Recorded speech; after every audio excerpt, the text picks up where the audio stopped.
Assalamualaikum warahmatullahi wabarakatuh. Waalaikumsalam warahmatullahi wabarakatuh. Gimana kabarnya teman-teman? Alhamdulillah baik. Alhamdulillah. Udah pada kopi break kan? Udah pada semangat belum nih? Semangat. Masya Allah. Bu Iya udah makan siang lagi ya? Ini nungguin kita. Bukan. Apa Ini nih? makan pagi, makan siang pagi? bentar lagi. Di Rape. Iya. Masya Allah. Nah, tadi teman-teman sama Kak Bila pada belajar apa aja sih?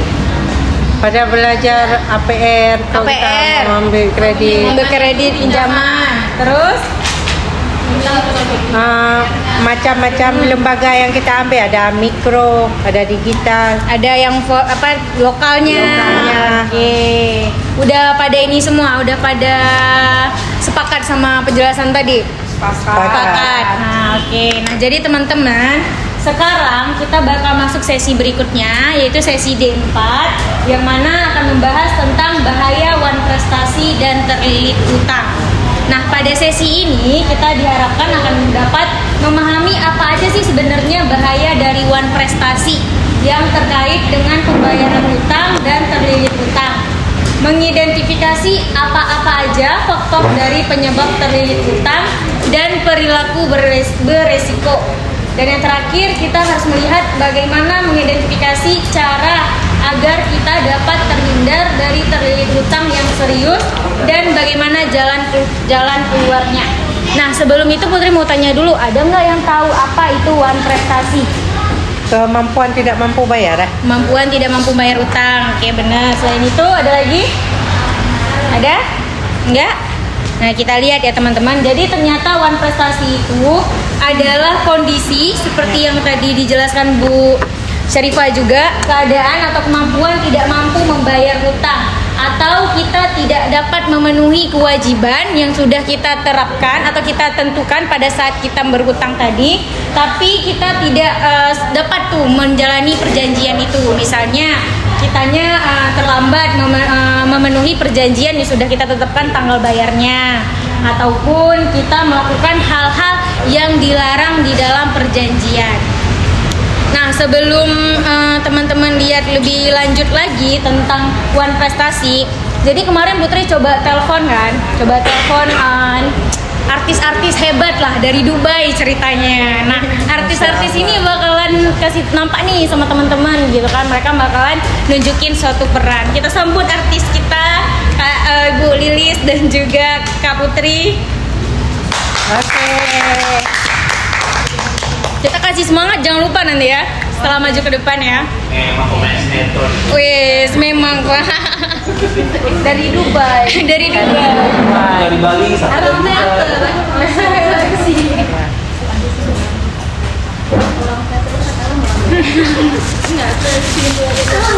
Oke, artis dari Dubai nih, silakan ke depan. Selamat Sebelum itu kita datang kasih di semangat Aceh. dulu ya. Selamat datang di Aceh. Kita kasih Iya. semangat dulu teman-teman. Semangat. 3, 2, action.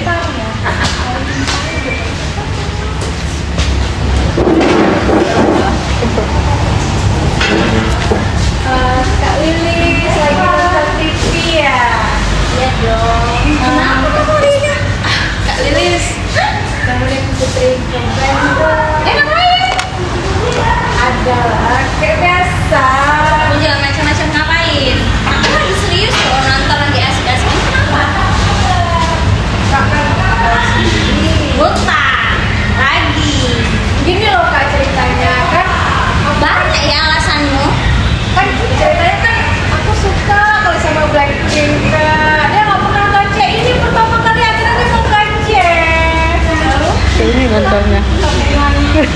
tabungan itu kan Blackpink. Ya gitu lah Kak, dikit cuma tabungannya kan. Jadi aku bilang lah Kak, nanti janji kok aku bayar. Sekali aja, pertama kali Blackpink ngecek.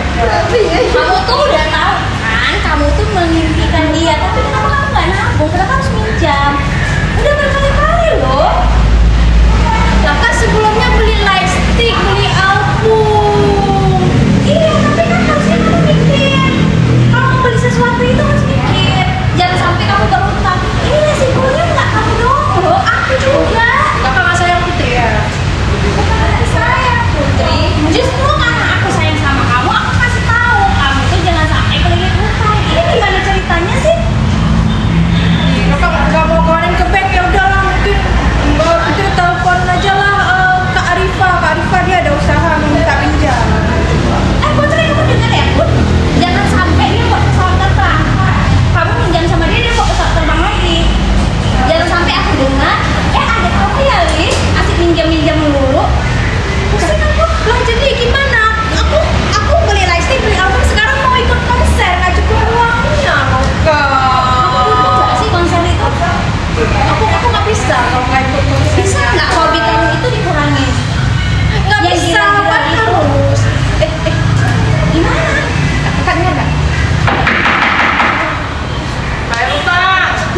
Gila jadi kakak. Woi, main utang woi. Konsenil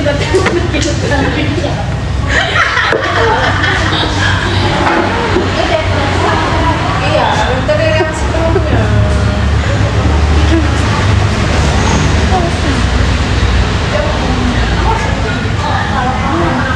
Entar kamu kemana emangnya?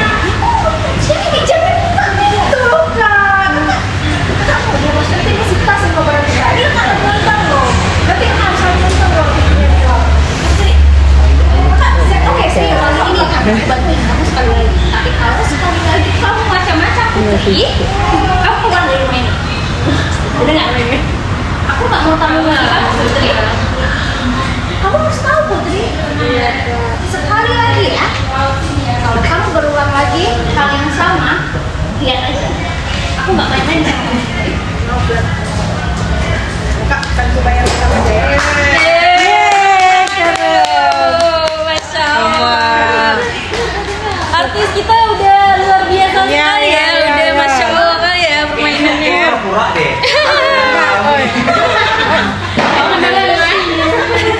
Udah keren kali ya dari improve-nya segala macamnya. Nggak rugi bayar tiket dari Dubai. Dari Dubai ke Aceh ya. Nah, teman-teman kira-kira apa sih yang terjadi sama dua tokoh tadi?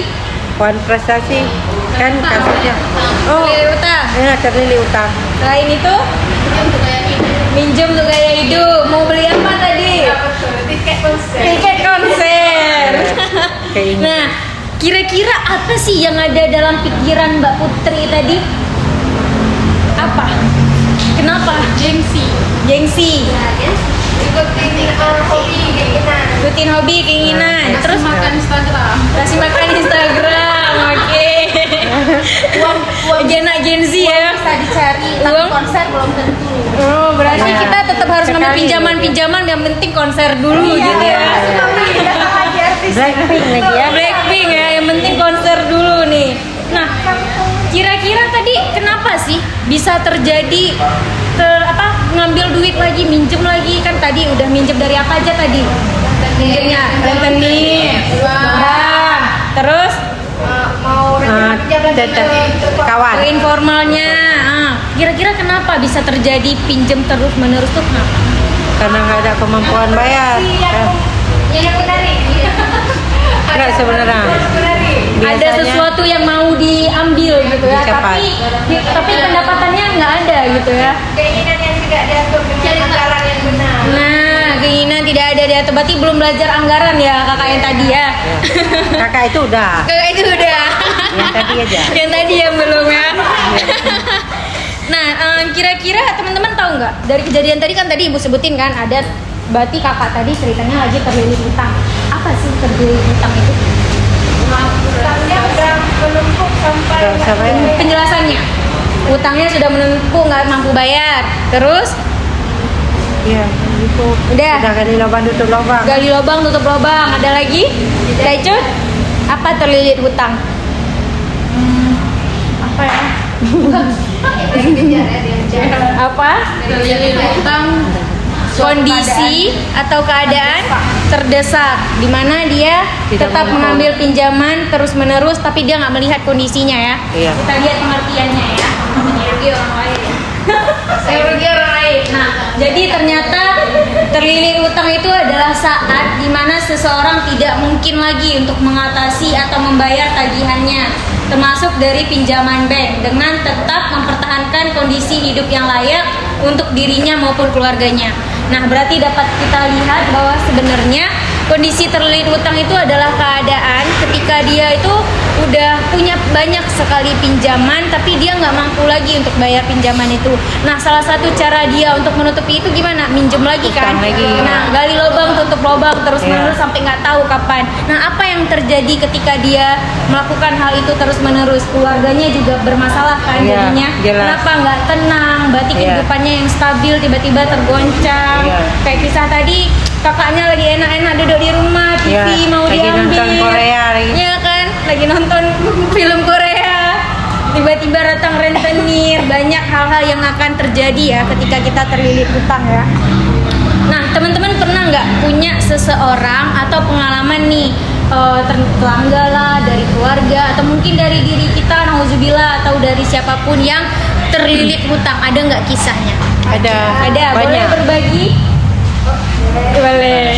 Ini saya dari tetangga. Bagi sama teman-teman. Dari tetangga. Pengalamannya. Nauzubillah dari kita ya. Amin. Jadi tetangga saya ini, umumnya saya pernah lihat kasus lain orang terlilit utang itu susah, kayak kabur-kabur dan dia nanti ujung-ujungnya berusaha kerja keras untuk bisa bayar utang yang udah sangat cukup. Tapi si tetangga ini Ada mayem. sempat kabur ke Bali. Oh, kabur ke Bali. Setelah dia tipu, dia penipuan dan terlilit utang ya. Dia setelah tipu puluhan sertifikat orang, dia masa itu sebelum tsunami ratusan juta kan, mungkin sekarang nilainya miliaran. Miliaran, ya. Harga sekarangnya itu emas masih di bawah 1 juta sebenarnya. Itu dia kabur ke Bali, begitu uangnya udah habis dan dia dapat info orang pemilik sertifikat itu udah meninggal di Aceh sini, baru dia balik ke Aceh, berani balik. Dia tinggal di sini, hidupnya susah. Kami kirain kan udah banyak uangnya tuh, dia akan happy kan. Ternyata dia utang lagi, bentar-bentar orang Debt BPN collector. datang untuk ngaji. Setiap sore pasti datang ke rumahnya.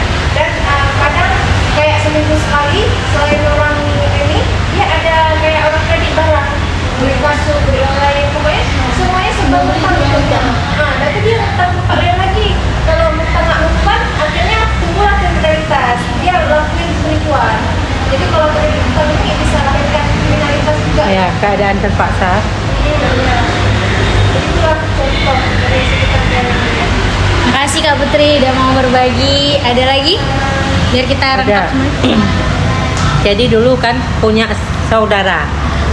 Jadi dia gini, dia punya sertifikat tanah. Jadi ada kawannya punya usaha. Jadi untuk mengambil pinjaman di bank kan harus kolaborasi ini. Harus ada sertifikat, harus ada usaha. Jadi yang satu punya sertifikat, yang satu punya usaha. Jadi kolaborasi lah. Jadi ambil uang hari itu baru-baru tsunami sekitar 50 jutaan. Jadi karena bank tadi bunganya gede, total bayarnya 80 begitulah bayarnya. Jadi seiring berjalannya waktu si kawan ini janji kan 50 itu bagi dua, 25 seorang. Seiring berjalannya waktu si kawan ini entah 2 kali yang ada bayar karena usahanya tuh bangkrut lah kita bilang. Dia kedainya sewa. Akhirnya yang dikejar-kejar yang punya sertifikatnya sampai dia pisah sama suaminya. Itu pengalaman hidupnya. Pada anaknya 2 pisah. Sangat bahaya hutang itu Sedih ya kayak kita dengarnya. Kali ini kayaknya nampak-nampaknya tadi kontak mata tuh aku mau bercerita. Silakan Kak Lili.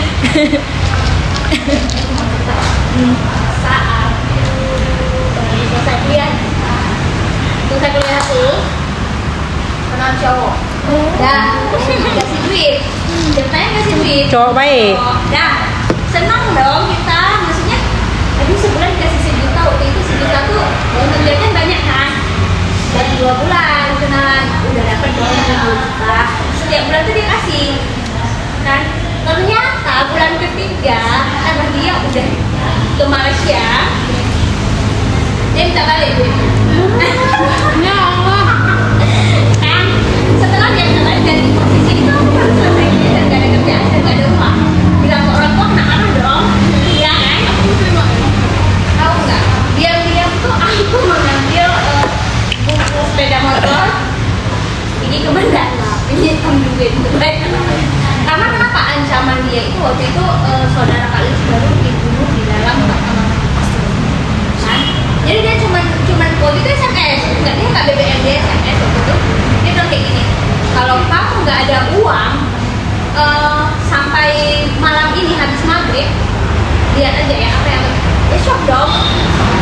Sebuah baru meninggal sekitar 3 hari itu dibunuh sama ya kita nggak tahu siapa pokoknya penyelidiknya apa sampai akhirnya mamanya ya udahlah kan dia juga udah meninggal kayak gitu kan, Ditutup lah kasus. iya kan tertutup lah kasusnya itu. Dan tapi di situ kali nggak ada uang, mau bilang mama kena marah, bilang ke anak ih kenapa kamu, dia bilang kan kalau bilang bapak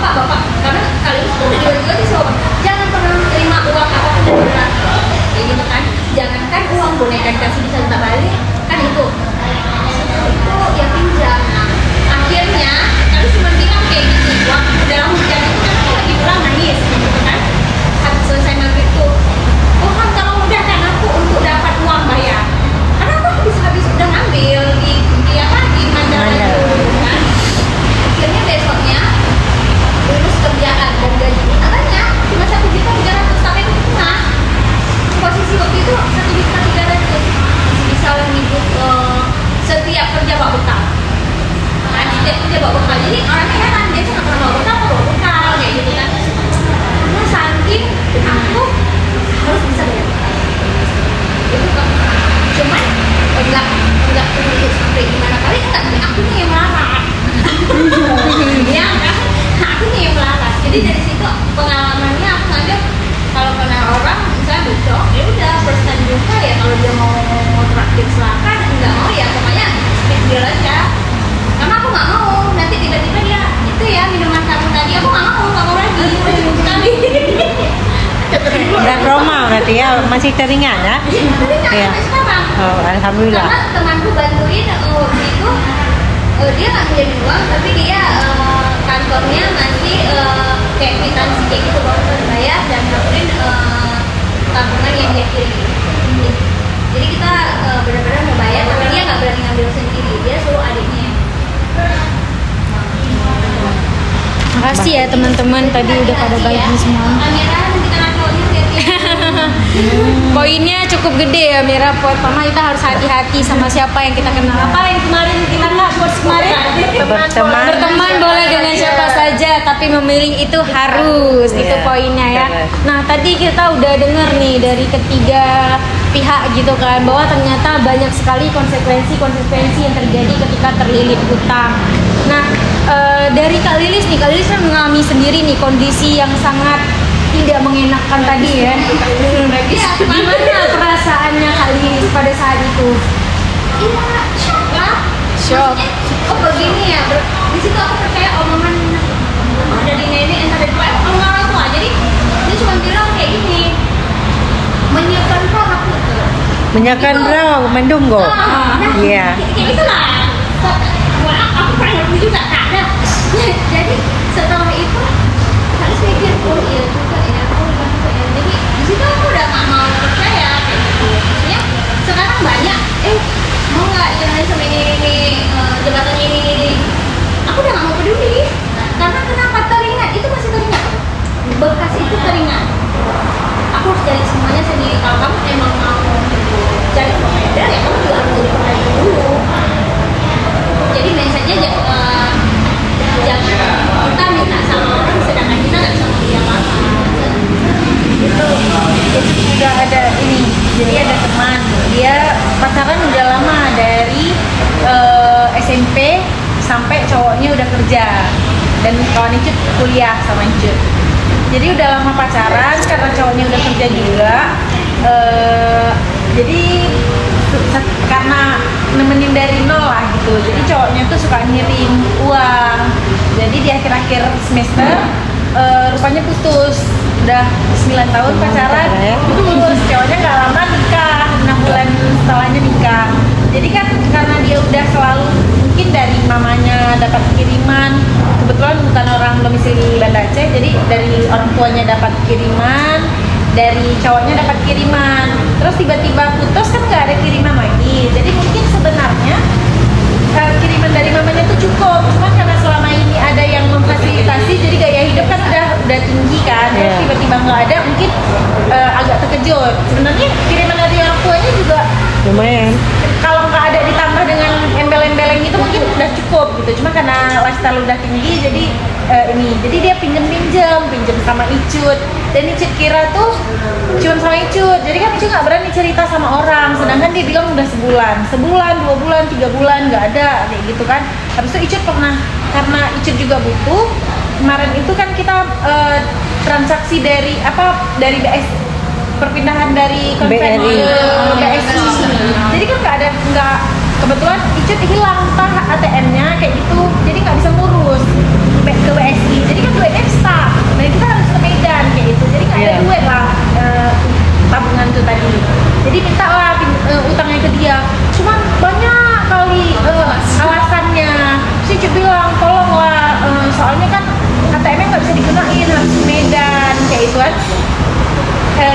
udah lama nggak dibayar, duduk Icet sama kawan-kawan yang lain.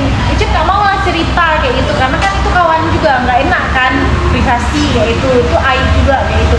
Rupanya kawan Icet ngomongin juga dia, rupanya udah dipinjemin. Jadi Kurang dari circle sabar. kami itu semua rupanya udah dipinjemin. Terus kayak, oh kok kena juga kayak gitu. Habisnya dia kemarin tuh minta sama aku kata kawan, karena katanya ATM-nya nggak bisa, dia harus ke Medan. Itu kan alasan aku. Jadi yang alasan kita dia pakai untuk orang lain kayak itu. Jadi kayak Cerdas berarti. Jadi dibayar kak ujungnya? Belum. Aku kirain dia pakai kita kak mau bayar atau kakak. Enggak, dia jadi kayak udah pinjem juga kayak gitu. Berarti dia kisahnya udah terlilit hutang gitu ya, Terus Bang. katanya kami tanya lah alasannya kenapa kayak gitu dia minjem kan.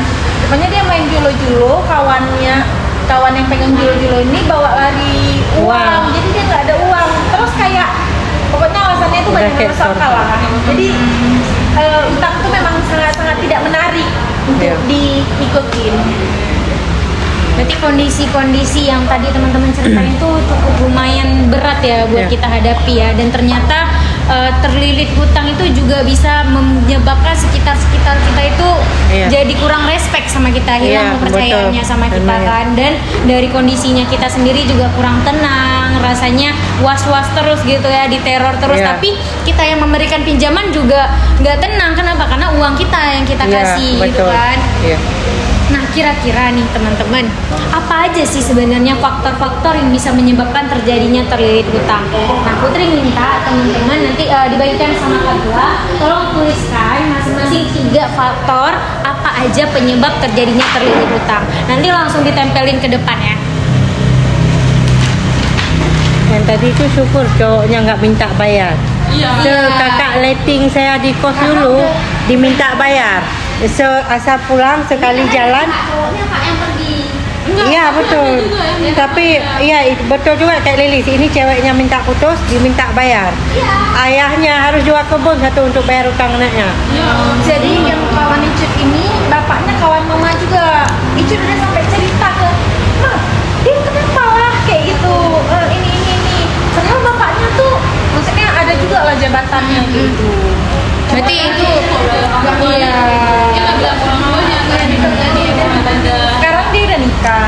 Icet udah coba minta lagi kan kayak gitu, karena kan udah nikah berarti mungkin ada yang jamin. Iya, Iya. ada yang jamin. Itu ya jam. Tapi bentar ya, belum dikirim mama kayak gitu. Kenapa Icet sampai nggak ngerti? Mungkin suaminya juga nggak tahu dia udah Banyak hutangnya ya.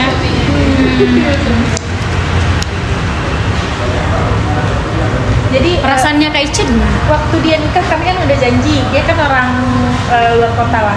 Nanti kalau Oke nikah sama yang cowok sebelumnya, nanti kalau Oke nikah kami datang ya rame-rame kan, karena kami nggak pernah pergi ke sana gitu kan.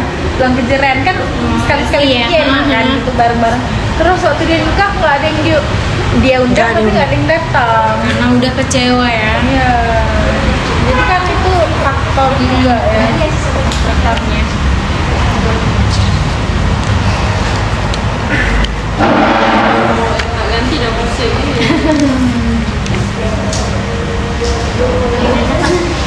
Harus 3, 2 aja cukup ah.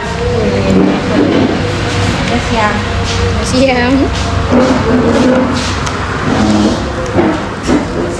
Sama aja.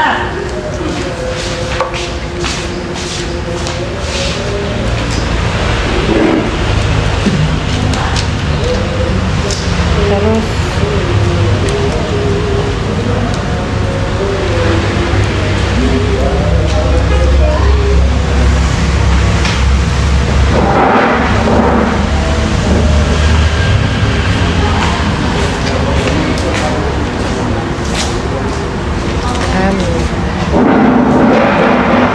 kalau pemindah Amira apa? Amira. Mas Gita.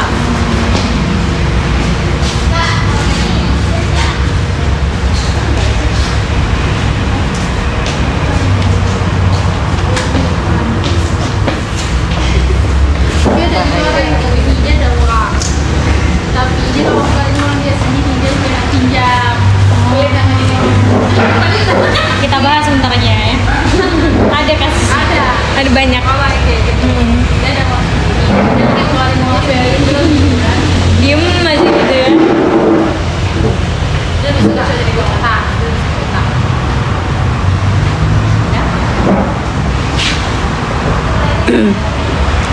Lazar.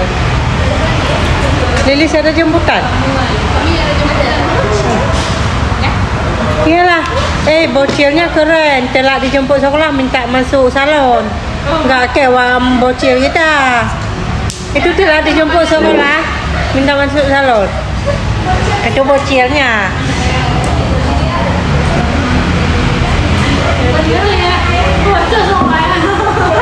Kacaunya masalahnya. Teman-teman, tadi kan teman-teman udah nulis nih beberapa faktor-faktor penyebab terlilit utang.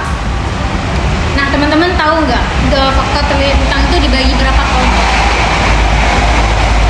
Tahu? Enggak, belum. Nah, ternyata teman-teman, faktor penyebab terlilit utang itu dibagi 2 kelompok. Yang pertama, faktor internal. Faktor internal itu adalah faktor yang terjadi dari dalam diri kita dan dia masih bisa kita kontrol. Itu faktor internal ya. Kita buat dulu. Nah, yang kedua itu ada faktor eksternal. Faktor eksternal itu adalah faktor-faktor yang terjadi dari luar dan faktor ini tuh nggak bisa kita kontrol kapan terjadinya dan bagaimana kondisinya, itu di luar kita, di luar dalam diri kita yang bisa kita lihat. Nah, sekarang kita akan mengelompokkan nih, apa aja sih sebenarnya dari yang teman-teman bikin itu yang terjadinya faktor internal dan juga faktor eksternal. Yang pertama, gengsi. Gengsi itu masuk ke mana? Internal. Internal, oke. Lebih besar kebutuhan dari pendapatan. Bisa dua-dua. Bisa dua-dua. Kenapa, Kak? Bisa jadi kita sekarang tamat SD masuk SMP lebih banyak kebutuhan. Iya. Jadi kerja lah katakan pendapatan sendiri dari kita kerja di Aceh terus udah kerja di Jakarta meningkat kebutuhan. Kalau dari eksternal bisa kayak contoh masih sambung dengan cerita saya pertama yang tadi. Dia selain kriminal keluarganya hampir hancur gitu, mau cerai. Mereka suami istri anak 3. Pas udah sebar-sebar mau cerai, tiba-tiba lahir anak, hamil. Banyak lagi. seperti itu. Iya. Baru aja dibilang mau cerai, hamil. Masih belakang ya? Banyak seperti itu. 9 bulan kemudian lahir anak keempat, kebetulan tingkat, utang lagi. Ya, jadi utang terus. Jadi dia di tengah-tengah ya. Lebih besar kebutuhan daripada pendapatan. Kita harus lihat dulu dari sudut mana dia ini ya kan. Iya. Kalau gaya hidup internal. Kenapa? Karena dia masih bisa kontrol kan. Sebenarnya dia masih bisa jadi pribadi yang lebih sederhana. Kalau membayar kebutuhan apa ini gimana maksudnya? Sama kayak tadi. Internal. Sama kayak tadi eksternal. Ya, gaya hidup sama ya. Kalau keadaan genting, keadaan darurat, eksternal. Kenapa, Kak? Karena biasanya Dari luar. Tiba-tiba terjadi, Tiba-tiba kondisi sakit. keadaan darurat, misalnya kayak bencana alam atau apa, itu kegiatan eksternal ya. Gaya Tidak hidup direncanakan. sama. Tidak ada uang masuk, berarti pengangguran, internal atau eksternal. Internal. Dia masih bisa kita kontrol atau memang keadaan dan kondisinya memang menyebabkan dia nggak bisa lagi. Nggak bisa, berarti eksternal ya. Oke. Terus usaha tidak berjalan lancar. Terlalu mengikuti keinginan. Oke. Gaya hidup sama ya. Gengsi. Bisa kompaan ya gengsi dua-dua ini. Kayaknya pada gengsi semua makanya tertulis. Gaya hidup. rezeki emang dari yang atur, tapi kita juga nggak mau jadi berharap ya. Taraf ekonomi meningkat. Kebutuhan inflasi Eksternal ya Pak. karena bisa terjadi kayak inflasi gitu kan. naik Jadi barang. pendapatannya tetap sama tapi ternyata pengeluaran Kebutuhannya lebih. kebutuhannya lebih tinggi. Gaya hidup. Nah, dari yang kira-kira dari yang teman-teman sebutin tadi ada lagi yang mau ditambahin? Cukup? Udah mulai sepakat sampai sini atau ada yang mau ditanyain dulu? Sepakat? Nah, jadi teman-teman kita udah ngelihat beberapa dari faktor penyebabnya terlilit hutang. Tadi kita juga udah cerita bahwasannya ada akibat-akibat dan bagaimana reaksi kita ketika terjadinya terlilit hutang. Dan dari teman-teman sendiri juga bisa ketahui bahwasannya dengan adanya terlilit hutang ini ternyata kondisi itu menyebabkan tekanan-tekanan dalam diri kita. Faktor-faktor ini tentunya bisa kayak internal masih bisa kita kontrol kan, jadi masih bisa kita lakukan. Sebenarnya dengan adanya pendapatan kita bisa loh memanage keuangan kita, mengatur anggaran kita daripada kita lebih memilih terlilit hutang. Nah sekarang kita akan bagi 3 kelompok dan Kak Nabila nanti akan bagikan studi kasusnya. Mulai dihitung dari Kak Putri. 3, 2, 1, yang 1 ke tempat 1, yang 2 ke 2, yang 3 ke 3. 1, 2, 3 ya. Nanti Lilis kita ke Bali ya. Satu. Ke sini. Di tempat Kakak sampai dulu. Satu ada 2. Apa? 3 kok pindah sana ya. Nah, jadi teman-teman udah? Ibu nomor berapa? Enggak, sama Lilis nomor 2. Nomor 2. 2 di tengah. Nah, di sini aja kita romantis. Boleh. Adik berapa Mira? Pokoknya lain orang lain tagline-nya. Hah? Kalau sama Putri ada yang jamin. Ada yang jamin ya.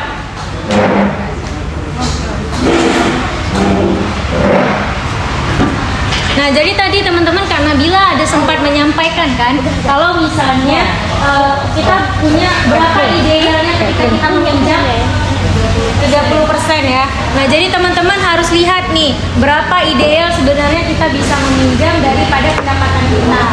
Nah, sekarang kita juga bakalan lihat studi kasus masing-masing. Instruksinya yaitu teman-teman akan bermain peran sesuai dengan studi kasus yang teman-teman dapatkan. Waktunya boleh dibaca dulu 5 menit. Tanya langsung tajak rumah dia. Engkau. Tajak rumah kami pun lah. Kami rantang lah pakai baju bareng ya.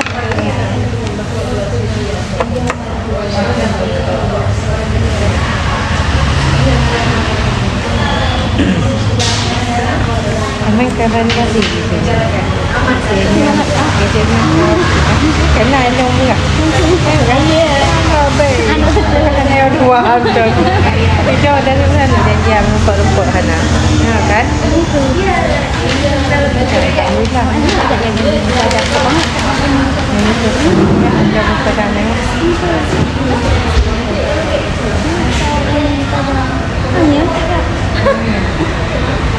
Waalaikumsalam warahmatullahi Rất là mengang Hindu.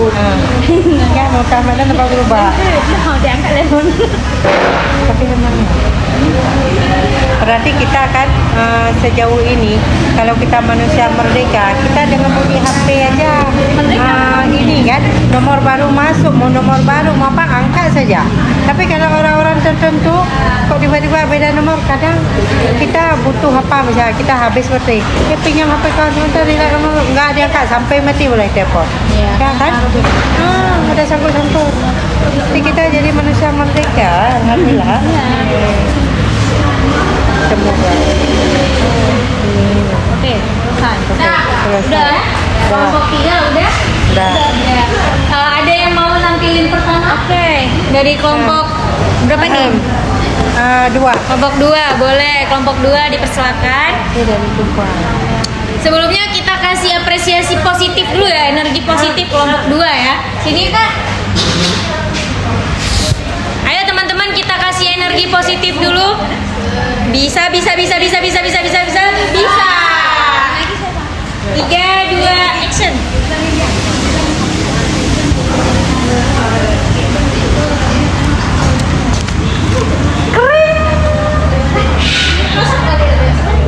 Keren. Susah kali ya, Kak. Tolong dibayar ya. Ini tagihannya udah sampai. Teleponnya udah jatuh ya.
Iya, pokoknya sampai nggak nafas cepet emang.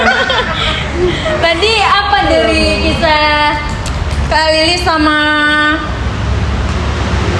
Bu Syarifah? Nggak mau Bayar utang, ditelepon nggak mau angkat, ya? Berarti nggak ada sosial. Iya. menghindari sosial ya. Oke, boleh. Tepuk tangan dulu buat kelompok 2. Oke. Mantap. Oke, sekarang siapa yang mau? Kelompok 3, boleh, silakan.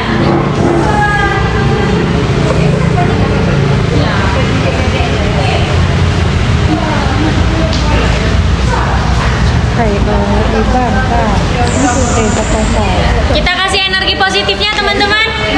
Yuk, bisa. 3, 2, action. Ya, ada yang bisa saya bantu Ibu Ria? Saya mau pinjam uang. Kira-kira keperluannya untuk apa ya? Untuk modal usaha. Kira-kira Bu Ria perlunya berapa? Sekitar 10 juta. Oke, baik Bu. Kalau kita dalam koperasi ini, kalau mau minjem uang nanti kita persyaratannya tinggal siapin KTP, terus nanti Ibu bisa isi data-datanya. Nanti insya Allah dalam seminggu ke depan bisa kita cairkan. Cuma nanti bunganya agak lebih tinggi Ibu. Boleh lah. Oke, berarti kalau begitu 10 juta ya pinjamannya ya. Berarti nanti bakal kita urus berkas-berkasnya nanti seminggu ke depan Ibu boleh datang lagi. Insya Allah nanti uangnya bisa cair. Oke, terima kasih. Terima kasih. Keren. Ya teman-teman ya, dari kelompok 2 tadi ya, Masya Allah. Nah dari di kelompok 2 tadi menceritakan tentang apa? Bagaimana? Lagi urus pinjaman. Pinjam uang. Itu baru Buka minjem, usaha. masih baik-baik. Kalau nggak bayar baru nanti debt collector Baru mau datang. minjem, belum datang debt collectornya. Ya. Oke. Ini datang nih. Ini datang nih. Nah, yang sekarang dari kelompok 3 nih. Kayaknya kelompok 3 udah nggak sabar dari tadi mau tampil ya. Duluan ya. Oke, silakan maju. Oh, teman-teman kita kasih energi positifnya. Bisa. Oke. 3, 2, action. Ria.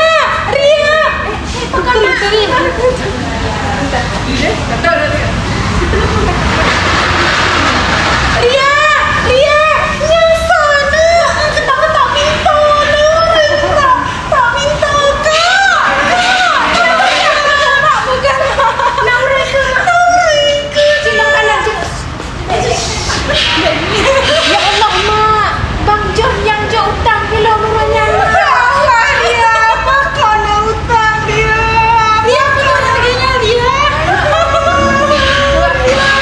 Pak Uronyan mak adalah kebak kakak kecil jadi loan untuk loan tiket lelaki Pak Bang John kan dulu. Ya gimana? Jadi tu tak beli tiket kemarin kan kakak udah bilang nggak usah beli tiket. Jadi tapi Pak itu nggak usah bahas tuh kak, ini dah kejadian nih Bang. Nggak usah bahas.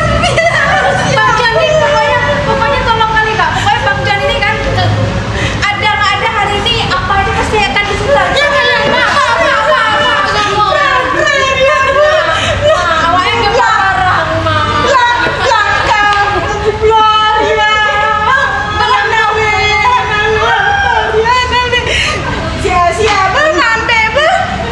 Itu duit tabungan mak.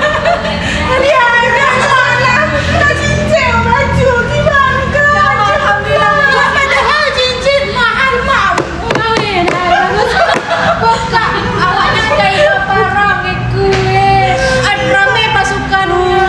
Cinanya apa mak? Ikhlas mak. Sayang anak mak. Nanti kalau nggak bisa tinggal lagi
tentang ditagih Iya. hutang. Nah, tapi kita bisa lihat juga dari keluarganya ya. Ada Iya. keluarga Kak Putri nih, mamanya sama kakaknya khawatir banget ya sama kondisinya Kak Iya. Putri ya. Debt collectornya udah gedor-gedor nih, mamanya sampai nangis-nangis Iya. gitu.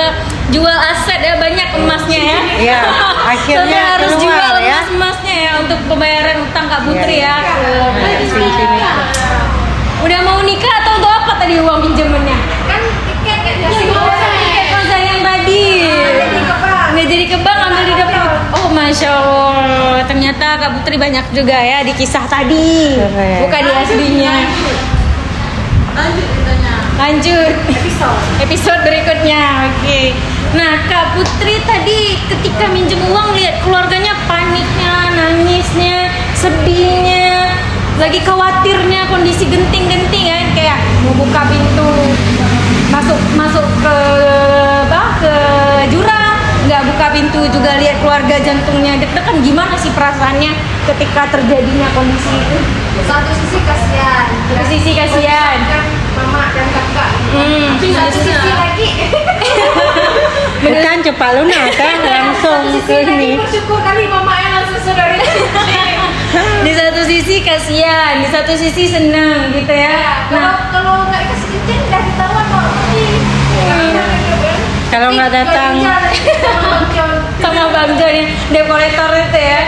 Tapi kalau kita lihat tadi ternyata kondisinya cukup mengerikan ya. Iya, Karena kan mengerikan. digedor-gedornya tuh sampai gimana gitu Keluarga kan. susah.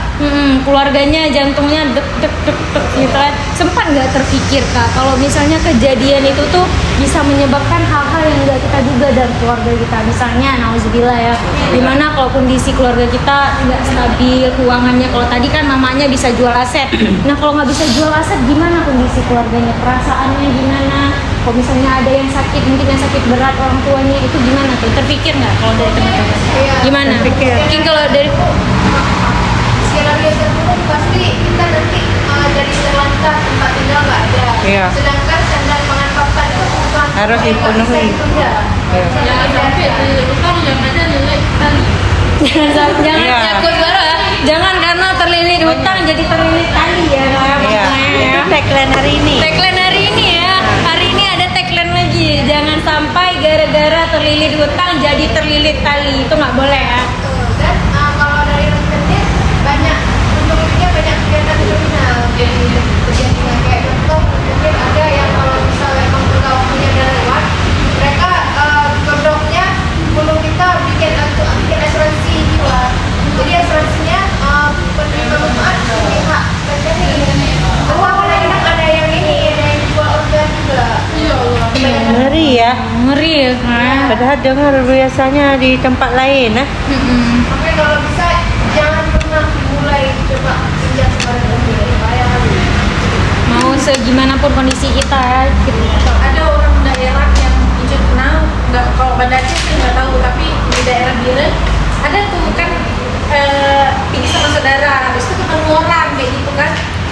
Siapa tuh bilang ke Ijun yang mau kenal? Itu rentenir ya, dia tangan mama sih tetangga gitu kan.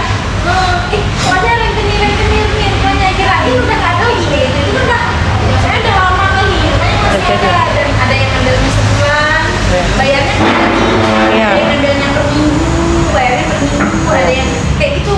Jadi bisa bayar per hari, bisa bayar per bulan, bisa bayar per tahun kayak Iya. gitu. Tapi di Bintan aja ada juga. Dimudahkan tapi di sini Ada. Malah sekarang ada kampung-kampung yang buat spanduk pagi isinya untuk antisipasi rentenir atau apa segala macam dilarang masuk. Ada. Waktu saya lewat pernah lihat spanduk tuh. Ya.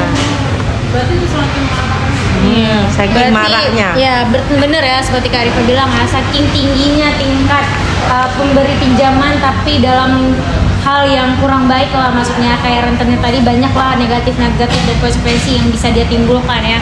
Dan sekarang bener ya teman-teman ya, banyak kali nggak hanya rentenir, ternyata bahkan dari orang-orang terdekat kita aja itu juga Iya. bisa menyebabkan kita terlilit utang sebenarnya. Ada nggak di sini yang kira-kira temennya itu sebenarnya teman dekat atau gimana? Ada. ataupun keluarga, tapi Iya. meminjamkan kepada kita, tapi mereka nggak bilang nih bayar bunga, tapi cara mereka bilang tuh adalah dengan entah itu tiba-tiba ngambil aset atau mungkin misal nih kita pinjam duit dia, terus karena kita belum mampu bayar dia bawa motor kita gitu, ada nggak? Nah, belum pernah. Kalau itu belum. Belum. Biasanya ditipu ya. Ditipu. Misalnya gini, berhutang katanya hutangnya hari Jumat, hari Senin nanti bayar. Karena zaman dulu itu nggak kayak sekarang. Kok sekarang kita buka rekening sudah sepaket dengan ATM-nya. Kalau zaman dulu kalau kita mau buat baru buat, yang nggak mau bukunya aja. Nah itu juga ya, itu juga salah satu faktor tadi ya teman-teman. Iya. Faktor kenapa seseorang tuh bisa terlilit hutang. Kenapa? Karena yang pertama dengan kondisinya kita di sini itu kurang adanya administrasinya, ya Iya. kan? Jadi antar mulut ke mulut nih, antar Iya. sesama baik itu keluarga Nggak ada atau yang hitam teman-teman putihnya. kayak nggak apa-apa pinjem aja dulu katanya gitu kan. Terus Iya. tiba-tiba karena kita nggak merasa nih, oh nggak apa-apa si teman kita bisa pinjem lagi gitu. Nah Iya. itu juga bisa menyebabkan terlilit hutang ya. Nah selain yang udah disebutin tadi, ternyata banyak juga konsekuensi negatif yang hadir ketika kita terjadinya terlilit hutang. Baik itu untuk diri kita, untuk keluarga kita, dan berbagai macam juga. Nah boleh teman-teman tuliskan masing-masing konsekuensi negatif terlilit hutang.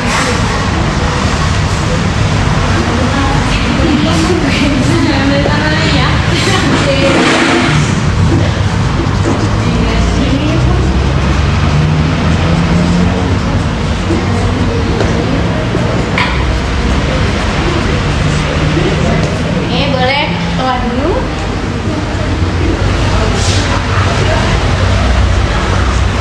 Kalau tulisnya di sana, Iya. pikir di sini.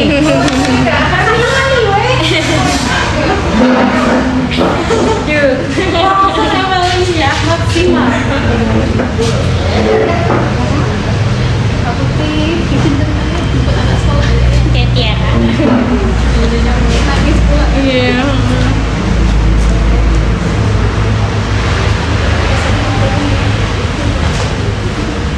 Kayaknya aku masuk lah. Kami mau nulis ya.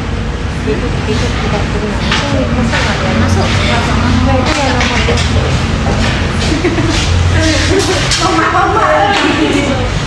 Lagi jantung. Amira.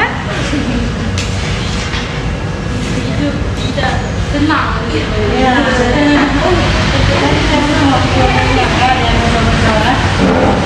Tidak punya, maka tidak punya. Iya. Dikasih.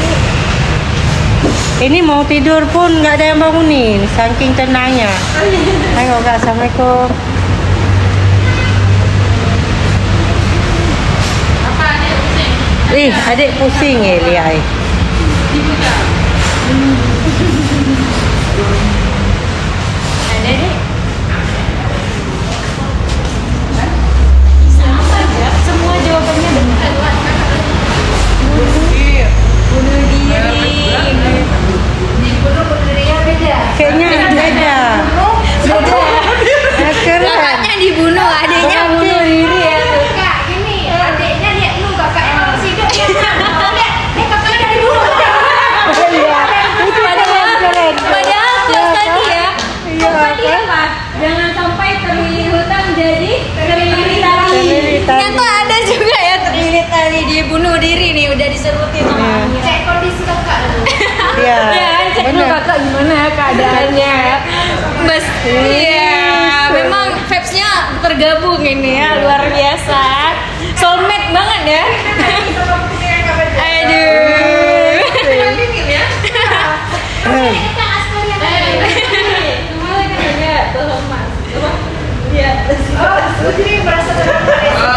Aduh. Nah, teman-teman kita lihat ya beberapa yang tadi udah teman-teman tulis, ternyata konsekuensi negatif terlilit hutang yang pertama itu adalah dibunuh. Kenapa? Ini udah tingkat akhir kayaknya ya, ketika kondisi itu memang keadaan kita memang udah nggak sanggup bayar lagi dan hutangnya itu sangat amat tinggi. Mungkin bisa aja rentenirnya atau siapapun yang memberikan pinjaman itu sudah tidak ada lagi toleransi ya, dan ini sangat berbahaya dan harus sangat hati-hati ya. Yang kedua, terkena penyakit darah tinggi dan stroke. Ini dari pihak keluarga, bisa juga kalau dari pihak si peminjam kira-kira bisa nggak? Dari si pihak yang meminjam bisa? Biasa badan pembing kurus, hidup tumpang lantung, makan tak tentu. Hidup lontang lantung, makan tak tentu, kayak bunyi lagu ya. Iya. Pinjamin uang. Jadi yang pinjam tuh nggak sadar diri. Ibu tuh sampai kayak nulis itu depan. Oh, itu emang kebiasaan. Saat ini memang banyak ya kasus seperti itu yang kita lihat ya. Justru kita yang memberikan pinjaman seperti kita yang Yang pengemisnya. yang utang ya. Kita yang ngejar-ngejar terus ya. Padahal kan itu uang kita ya. Uang kita. Kami capek Kan tetangga sehat terus dan empat anak sekarang. Udah berapa anak? Kami Uang nggak mau nikah muda dikembaliin jadi ya. dia. Kalau orang bilang kayak gini kan, kalau sama orang yang pinjam duit ke kita, jadi misalnya ibu nih pinjam duit, duitnya untuk ibu, pikiran ke saya, gitu rumusnya. Kan gitu, iya. kan uang untuk ibu, untuk yang minjem, pikirannya ke kita, dibayar nggak ya, kapan dibayarnya ya. Berarti Kayak gitu. memberikan pinjaman itu juga memberikan konsekuensi negatif untuk si pemberi pinjaman ya. Ternyata sakit kepala untuk Iya. menagihnya Iya. gitu ya. Nah, apalagi teman-teman tadi benar ya kayak Kak Ice dan Kak Putri cerita hidup tidak tenang, jadinya was-was terus ya. Iya. Diasingkan dari kehidupan sosial. Pernah nggak ada ceritanya nggak? Gimana kalau misalnya diasingkan dari kehidupan sosial? Ada? Diasingkan dari kehidupan sosial? Ada, banyak. Gimana? Apa dia dikucirkan atau nggak boleh keluar kampung lagi mungkin? Tetangga tuh sayangnya dia menang, nggak diasingkan. Nggak diasingkan. Karena dia kayak ada power, tapi sebenarnya uang nggak ada, tapi kayak ada power. Kalau yang diasingkan ini terkadang memang dia nggak bisa lagi tinggal di daerah itu, dia harus pindah jauh ke daerah yang biaya hidupnya lebih murah dan kadang-kadang ganti nama. Ganti identitas ya. Karena tahu diri, karena ada orang kan nggak tahu diri. Ini kisah betulnya kayak gitu ya. Yang ini nggak betul kan? Yang mana nih? Tetangga ini. Tetangga ya. Itu pasti rumahnya Putri pagarnya kayak tinggi. Pagarnya tinggi. Nggak berpagar lagi. Nggak, karena tetangga yang gitu biasanya pagarnya harus tinggi, kita awas wah. Ya, takut-takut kita ya. Pagar nanti. Tapi udah ada jaminan Kak Putri. Itulah ada jaminan. Aduh, bismillah ya. Aduh, Masya Allah. Nah, tadi teman-teman juga udah lihat kondisi-kondisi negatif dari terlilit hutang. Nah, kira-kira menurut teman-teman gimana sih cara kita tahu bahwa sebenarnya diri kita itu terlilit hutang? Di saat mungkin bahkan sampai jangka panjang pun jumlah pendapatan kita nggak akan mampu menutupi semua Kebutuhan. Kebutuhan kan. Ada lagi mana main? Itulah pendapatannya kita tidak sanggup mencukupi kebutuhan kita. Kadang kalau kebutuhannya kebutuhan pokok kan nggak mungkin dikurangi. Kalau untuk hedon gaya hidup bisa dikurangi. Berarti kita harus tingkatkan lagi pendapatan biar seimbang. Paling nggak walaupun kita nggak punya tabungan, kita nggak minus lah. Berarti kondisi ketika kita mengetahui diri kita itu benar sudah terjadinya terlilit hutang pada saat pendapatan kita itu sudah tidak bisa lagi menutupi pengeluaran kita ya. Kayak tadi padahal idealnya kita bisa minjem 30%, misalnya pendapatan kita 2 juta. Kalau kita minjem 30% berarti berapa? 600.000 kan. 600.000. Nah, kondisi kita bisa lihat kita terlilit hutang itu pada saat ternyata setiap bulannya ini kita udah nggak bisa bayar di atas 600.000 itu gitu. Karena pendapatan kita itu udah nggak sebanding lagi dengan pinjaman kita ya. Oke, nah sekarang teman-teman kita bakalan lihat bagaimana sih sebenarnya cara untuk terhindar dari terlilit hutang. Dari Kak Arifa apa cara terhindar terlilit hutang? Hiduplah sesuai kemampuan. Kaicut?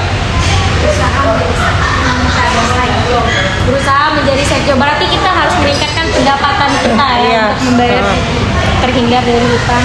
Putri? mungkin tidak memulai hutang. Sebisa mungkin tidak memulai hutang.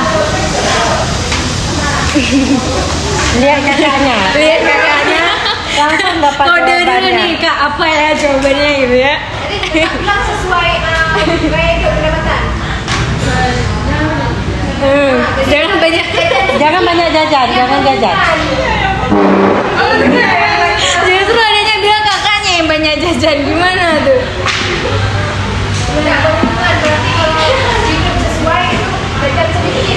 Berarti mengurangi pengeluaran ya, Bu Carifah?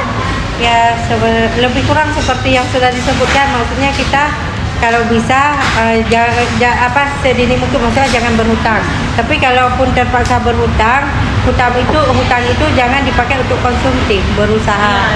Jadi di saat kita misalnya pakai uang untuk beli aset, jadi kita nggak punya uang, ada asetnya, kan aset kan bisa diuangkan. Oke, poin Kak Carifah tadi udah merangkap semua ya, Mas. Nah, ternyata bener teman-teman, kalau misalnya pun seandainya tadi kayak Kak Carifah bilang, cara agar kita terhindar dari hutang itu yang pertama kita tuh harus hidup yang sederhana dulu gitu kan. Kita harus lihat pendapatan kita berapa, lihat kebutuhan kita bagaimana. Jangan coba-coba untuk berhutang kecuali memang dalam keadaan darurat ya. Kalau memang misalnya keadaannya itu mengharuskan kita untuk berhutang, hutanglah untuk usaha gitu kan, dan berikan uang pinjaman itu kita lakukan untuk sesuatu yang memang sesuatu itu bisa mengembalikan gitu. Misalnya kita beli aset kayak untuk usaha kita nih. Nah, dengan adanya aset itu maka pendapatan kita bisa meningkat. Dengan pendapatan itu kita juga bisa membayar hutang-hutang kita. Nah, selain dari cara-cara yang udah disebutin tadi, ternyata kita bisa melihat banyak sekali ya. Ternyata positifnya yang masih bisa lah kita lakukan sebelum kita terjebak dalam terlilit hutang. Nah, kira-kira kalau misalnya di kondisi ini kita sudah terlanjur terlilit hutang, apa yang harus kita lakukan? Temukan pasangan yang kaya raya. Temukan pasangan yang kaya raya. Itu bagi yang belum menemukan. Bagi yang belum menemukan, kalau yang udah jangan ya Bu ya, nggak boleh ya. Kali kalau yang udah jual aset, kalau Jual ada aset, kalau ada aset. Kalau nggak ada aset, Gali lubang tutup lubang. gali lubang tutup Ya, lubang. Berarti nggak habis-habis dong. nggak Gimana? habis-habis, itu nggak ada solusi. Nggak ada solusinya. Tambah masalah. Cari pekerjaan atau sumber pendapatan yang kira-kira meningkat uangnya, pendapatannya. Cari pendapatan lain yang kira-kira masih bisa meningkat uangnya. Kak Icut ada yang menambahin? Udah? Nah, poin pertama yang harus kita lakukan ketika kita terlilit hutang, selain yang udah teman-teman sebutin tadi, yang pertama kita bisa menjumpai orang yang kita berhutang. Misalnya kita dengan kondisi keuangan kita saat ini yang memang benar-benar nggak sanggup untuk bayar utang, kita jumpain beliau, kita ceritakan bagaimana kondisi keuangan kita cari solusinya sama-sama di situ. Dan mungkin biasanya setahu Putri itu ada mediasinya, misalnya untuk beberapa pinjaman tertentu. Jadi mereka akan memberikan solusi-solusi untuk kita, entah itu jangka waktunya diperpanjang, atau mungkin kayak Kak Syarifah bilang tadi, asetnya kita dijual dulu untuk menutup hutang, atau mungkin kita bisa mengurangi jumlah pembayaran setiap bulan. Nah, selain itu juga kita bisa mengetahui yang dari, kan tadi kondisi keuangan kita tidak stabil ini ya, bener kayak Kak Putri bilang, ternyata kita bisa untuk menutupi hutang yang sudah terlanjur terjadi ini, kita cari side job gitu kan, cari pendapatan baru, temukan hal-hal baru yang kira-kira dengan melakukan itu pendapatan kita masih bisa meningkat. Jadi setiap bulannya kita tetap masih bisa bayar, walaupun pada saat itu kita tidak mungkin untuk membayar sekaligus gitu, tapi kita ada usaha untuk melakukan mediasi, untuk mencari pekerjaan baru, dan kita juga harus istiqomah, tetap harus pegang bahwasanya pendapatan kita itu harus benar-benar kita jaga berikutnya ya. Nah teman-teman, tadi kita udah bercerita dari kisah terlilit hutang banyak sekali bahaya-bahaya negatifnya gitu kan, dan konsekuensinya sampai tadi ada yang dibunuh dan bunuh diri. Nah ternyata kondisi ini tuh juga mengganggu mental kita. Apakah benar kondisi terlilit hutang itu bisa mengganggu mental kita? Bener lah. Depresi, gila. Mau jalan-jalan aja nggak bebas, jumpa pula lampu merah hati. Takut kita ya Bu, adanya rasa ketakutan dalam diri, nanti tiba-tiba ketemu di jalan dicegat pula di situ ya. Nah selain itu teman-teman, anak-anak biasanya ya dengan kondisi kita seperti saat ini nih, anak-anak Gen Z ataupun seperti ibu gitu kan, saat terjadinya terlilit hutang itu sangat cepat overthinking kan. pasti mereka pikirannya tuh aku harus gimana bayarnya gitu kan. Ini kondisinya udah benar-benar terjepit dan belum bisa keluar dari kondisi itu, bisa menyebabkan depresi. Kalau yang punya asam lambungnya naik terus gitu kan, sampai ada kisah yang mereka tuh memang harus ke pihak-pihak tertentu gitu kan dari bahayanya terlilit hutang tadi ya ternyata ya. Nah, kira-kira pelajaran apa yang kita dapat dari sesi ini? Hindari berhutang. Hindari berhutang. Quotes-nya tadi apa? Hindari. Jangan. Gimana bahasanya tadi, Kak? Aduh, lupa quotes-nya tadi. Apa ya? Jangan gara-gara terlilit hutang jadi terlilit tali. Oke, quotes hari ini. Selain itu apa lagi? Nggak tahu apa. Hindari konsumtif. Ya, benar. Dari sisi ini kita lebih banyak pertimbangan yang bisa kita pikirkan sebelum Berhutang. Harus banyak pertimbangan dulu sebelum memutuskan. Karena kayak tadi kita cerita ya, kita harus lihat dulu faktor apa sih yang menyebabkan kita harus berhutang gitu kan. Kira-kira kita masih bisa nggak balance keadaan kita ya? Apa mungkin dengan ada kondisi itu kita masih bisa cari pekerjaan baru, atau mungkin kayak Kak Putri bisa bilang tadi apa? ya dari pekerjaan yang Pendapatannya yang lebih meningkat ya. Berarti diisi jadwalnya itu dengan kegiatan-kegiatan produktif. Jadi pertimbangannya tujuannya tercapai, juga konsekuensinya tercapai. Konsekuensinya juga harus dipertimbangkan. Kalau konsekuensinya dicapai, berarti kita berutang dong, Kak. Oke, ada lagi? Nggak ada lagi? Kalau yang mau sharing, ada lagi tentang terlilit hutang? Enggak? Cuma mau bilang ini, berarti tadi kita berhutang itu maksimal 30% dari penghasilan. Iya. Berarti ke depan alangkah lebih indahnya kalau kita 30% dari penghasilan itu bisa kita tabung ya. Masya Allah, Ya, bener kan? ya teman-teman ya. Kan daripada kita Iya. berhutang ya. Iya. Jadi tabungannya itu bisa kita pakai pada waktu-waktu tertentu atau pada saat keadaan kita memang memungkinkan harus mengambilnya. Bahkan seperti yang Kak Syarifah bilang tadi, ternyata uang yang tadi 30% yang harusnya kita bayar pinjaman itu kalau misalnya kita gunakan untuk usaha jauh lebih baik ya. Jadi jauh lebih produktif uangnya ya kan. Jadi bisa bergulir lagi. Akhirnya apa yang akan terjadi? Pendapatan meningkat. Hidup aman, nyaman, tentram, ya kan? Keadaan nggak digedor-gedor rentenir kayak tadi kan? Nah, oke. Kalau kita bilang hidup nyaman kan, mungkin kayak mana dibilang. Misalnya kita ini posisi nggak berhutang, kok dihitung nyaman kurang juga. Kurang nyaman juga. Sekeliling kita minta pinjam, karena dipikir kita kan kita dipikir manusia bebas nggak ada utangnya kan. Iya. Kita isi rekening kita walaupun berapa kan nggak perlu disebutkan sama orang kan. Iya. Hari ini aja masuk SMS, Kak pinjam dong 300.000, Aduh. pinjam dong kan gitu kan. Cuma kalau keadaan seperti ini kita bisa ngasih bisa enggak kan, alasan cari sendiri. Tapi kalau untuk bayar kan capek kan, kalau dikejar-kejar. Nggak terjadi bebas. Berarti belum tentu nyaman ya. Pasti tiba-tiba kayak HP-nya Kak Syarifah nih, Kak, untuk silaturahmi tidak terputus bagilah 100 Iya, gitu ya. betul. Pasti tadi udah 300 mintanya ya, bukan 100 ya. 100 lagi. Langsung 300 ya. Ini kalau 100 ya terputus ya. Iya. Ini ya. Nah, kalau Kakak menghadapi orang-orang yang sering minjem itu gimana? Sebenarnya gini ya, seiring berjalannya waktu belajar dari pengalaman. Jadi dulu itu saya 2004 kan tsunami. Iya. Jadi 2005 itu saya pernah beli komputer. Cuma zaman dulu komputer mahal, nggak kayak sekarang. Zaman dulu saya beli komputer dengan harga 5.500.000. Harga emasnya cuma 440 satu manyam kan.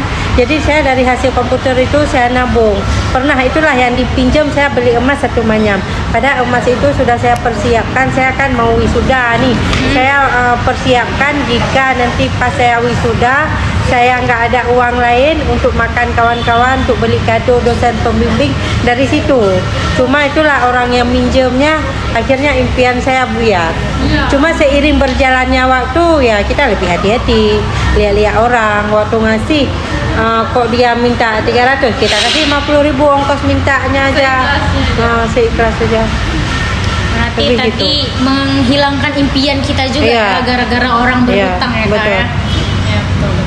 Itu Kak, kadang kita kayak gini, kita ada orang minta pinjam loh Bu, kita juga sayang hadiah kan. Iya. Duit nggak ada, tapi habis itu dia mintanya emas gitu. Kita udah jual emas, tapi waktu dia balik itu harga emas naik. Dia semua yang kita kasih kita dapat ya semuanya lagi.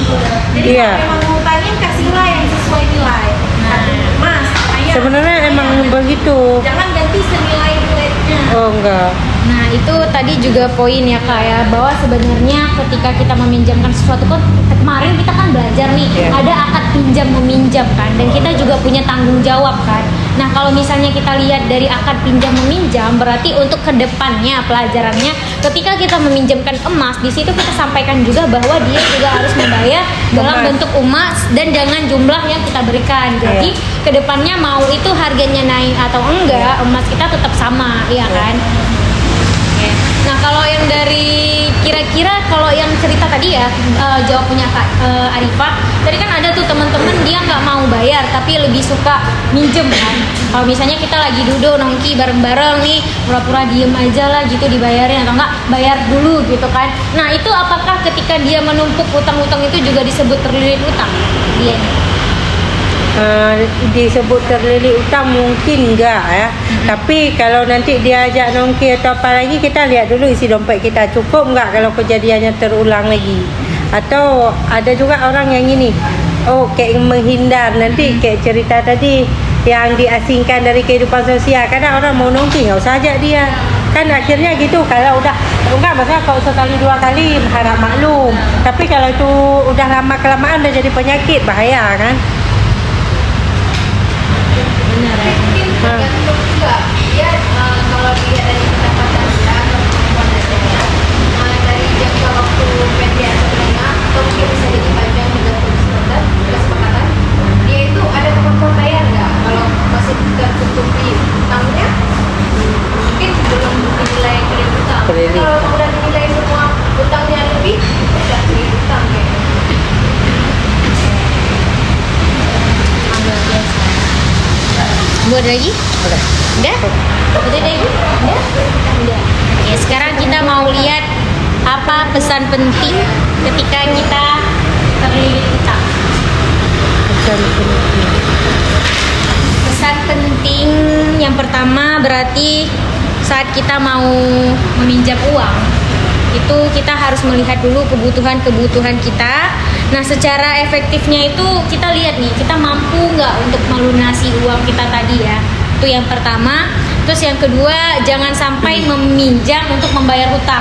Nah jadi teman-teman yang tadi disebutin kalau misalnya bayar hutang dengan cara pinjam lagi, gali lubang tutup lubang, itu bukan solusi ya teman-teman. Kenapa? Karena dengan seperti itu maka hutang kita tuh nggak akan ada habisnya. Kenapa? Ketika kita ada di kondisi dengan pendapatan yang tidak stabil dan pekerjaan yang belum tetap juga, dengan maksudnya pendapatannya itu nggak bertambah. Jadi bagaimana caranya kita bisa membayar hutang satu ke hutang berikutnya gitu kan. Dan apalagi terjadi kondisi-kondisi konsumtif yang menyebabkan dia itu enak nih, ternyata kalau misalnya minjem uang di sini nggak bisa bayar, bisa minjem di tempat lain. Nah dengan cara pinjem tempat lain aku bisa beli sesuatu kan dari uang yang lebihnya, terus nanti ketika mau minjem lagi gitu terus, jadi itu akan menjadi tercekik ya teman-teman ya. Jadi kayak alurnya itu berputar di situ terus, jadi nggak ada ujungnya, nggak ada kapan titik poinnya dia tuh harus berhenti untuk berhutang.